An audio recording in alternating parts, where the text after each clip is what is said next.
Folks in my class, I focus on policy implementation. So I very much focus on a solution isn't a solution unless it works. Mm-hmm. And that part about working interfaces with all those different ways of knowing, those different kind of program areas. And I think I find that sometimes even it's constructive in a conversation with the science community when they understand how their uncertainty in science contributes to both phenomena they never expected, but also implementation reality. So in your example, a traffic engineer, when they have to make an assumption when you bring your minivan to that curb and you're going to jump out into traffic. Right. Is it mom who's punching it to get out there, or is it grandma who's going to wait first? And, that's right. And that all changes the flow of traffic and phenomenon of wave traffic, all that stuff kind of emerges. And so that helps them a bit. But I wanted to follow up on the NOAA example for a second. NOAA is advancing a marine spatial planning policy as a new way of thinking about how to look at the uses that are play in a coastal area, in the water, in the marine environment, and then plan for it. And it's NOAA leadership, kind of in combination with a very powerful national NGO, has a lot of interest in this and is kind of moving forward. The CEQ in the White House has generated the policy documents, so it's been kind of some expert-driven processes, but a lot of engagement, workshops around the country and the like. And then an oversight, Senate Science and Commerce Committee are beginning to push back on it, saying, where's your champions beyond national leadership and a huge NGO? Because this is going to involve behavior change at the local level. Where's your planning expertise? Where's your local champion? Yeah.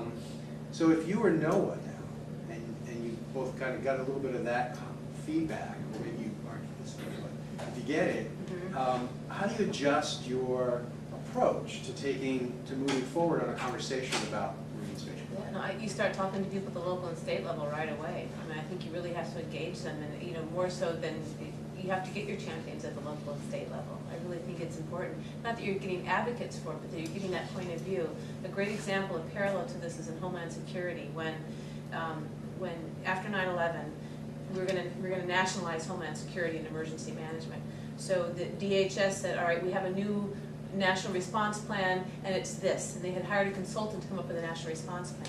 The first time that consultant presented that plan to an audience of state and local first responders, they threw tomatoes at him. I mean, they were like, where are you coming from? Do you even know what our reality is? And so that's how they started off. And you're going to talk about pushback from congressional committees, right? So they had to revamp. They made their Office of State and Local Government a real Office of State and Local Government. And they started, working with panels and training exercises and things to really make sure that they brought that perspective in. And they rewrote the National Response Plan with a lot of help from the state and local government, with very organized forums and these kinds of things. So probably my preference would have been to see it driven even more so by the state and local experience than it was. I mean, it kind of fit into the DHS box nevertheless. But I think if NOAA's not doing it at this point, they do need to have state and local champions on this. I mean, I think you pull back and you stop and you say, wait a minute, let's not drive this home until we understand how this fits into state and local perspectives. You're always torn between, wanting to bring something to fruition that you think is really important, that can help a lot, but also thinking about its sustainability as well. So if you drive something home that's not going to be sustainable, that's going to get so much pushback from the state and local folks and the regional folks that Congress is going to pull the plug anyway, what's the point? So I think that's another virtue of this approach, is that thinking about things as ways of knowing and stuff. It also gives you a democracy, ways of knowing. All these things are really important virtues, and I think sustainability requires sometimes more time or more thought into it, and rather than seeing it as slowing down and mucking up the process, thinking about it as sustainability. I mean, I've seen a lot of examples like that in Homeland Security. To go to the port security example again, Congress this time told the Coast Guard after 9/11, with the implementation of the Port Security Act, they said, go out, you don't have to do the administrative procedure stuff. You don't have to talk to anyone, you don't have to hold hearings, just pass the legislation, or pass the regulations, it's so important. And the Coast Guard said, are you crazy? If we do that, no one's going to follow these regulations. So they held these 7-city forums, and they set it up so that anybody who wanted to participate could. And they came up with these procedures that were really kind of funny. You all know Toastmasters? You get the red card, you get the green card, you get the yellow card for the time. And so Captain Engelbert sat at the top and she said, all right, everybody at these forums, everybody has 3 minutes. But then people could kind of figure out, so this organization would have 7 people who would each talk for 3 minutes kind of thing, you know. But she sat up there with her green cards and her red cards, and when they started, people started giggling like, oh yeah, she's going to tell the head of the Port of New York to, you know, sit down. But as soon as she got to the red card, everyone in the audience said, time's up, right? So the whole audience started enforcing it, right? And they ended up having these forums across the nation, bringing in all this information, and then also kind of online and these different things. So they really found a way to bring in different perspectives. It was very creative and very innovative, and it added so much legitimacy and credibility to what they were doing. And instead of going out and saying, here's the regulations, tell us what you think about it, they said, here's the challenges we're facing, here's some ideas that we have, what are your suggestions? And they got ports telling them things that they had never heard from the ports before about security. You know, so people opened up, the way it was framed, people opened up in ways that they shared information they hadn't shared before.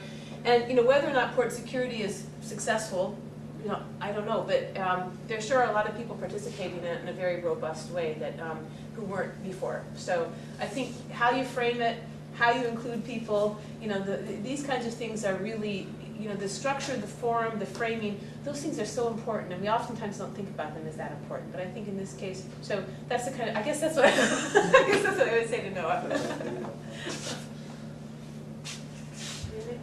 Yeah. I have sort of a broad question. 2 things that I found really interesting about your talk were, one, the thinking of leadership and ways of collaboration as a less hierarchical process, which I've seen as something that can have multiple benefits, including people being sort of more engaged or involved, multiple actors. And then you also talk about this way of knowing, which is kind of more fluid, and in my mind, from what you were saying, seems like it would make it easier for people to sort of change their minds, or it might make it easier for people to compromise, or if you're coming in with that attitude. And those 2 concepts being really interesting and I think really useful, I wonder what you think the connections are between them. I mean, does a less hierarchical way of doing things facilitate this sort of way of knowing, or maybe a more fluid way of understanding people's positions? Or, I don't know, are there feedbacks or connections there that you would think of? Yeah, that's a great question. I think that there are connections. I think that leadership, that the term that Gary Miller used to use was that shares the hierarchy. You know, leadership that kind of spreads the wealth and doesn't, you know, want to absorb and contain, but rather is facilitating stuff. That kind of leadership, I think, is more likely to promote alternative ways of knowing. Now, the concept way of knowing, I mean, if we all put our scientist hats on and we think about what is reality, what's truth out there. You know, there's, within the social sciences, the kind of practice-based approach to the world is very different from the more positivist approach to the world, right? In a positivist world, we would look for rules and laws, and we look for outcomes and kind of objects, and, you know, and how we measure, you know, so there's a more concrete, stable view of the world. A practice-based view of the world is more emergent. You know, it's things aren't real unless they're being enacted. You know, we learn through our practice. So it's a kind of continuous. So you all as scientists, you know, you're not just when you get that degree, you're not, you know, done. You know, you're kind of continuously emerging and thinking about the issues and the challenges.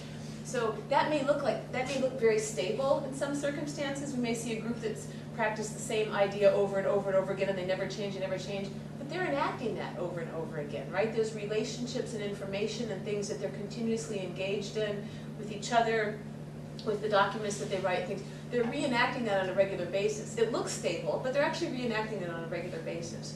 But I think thinking about whether people's perspectives are stable or fluid, thinking about them as a way of knowing that can be altered, I think is useful.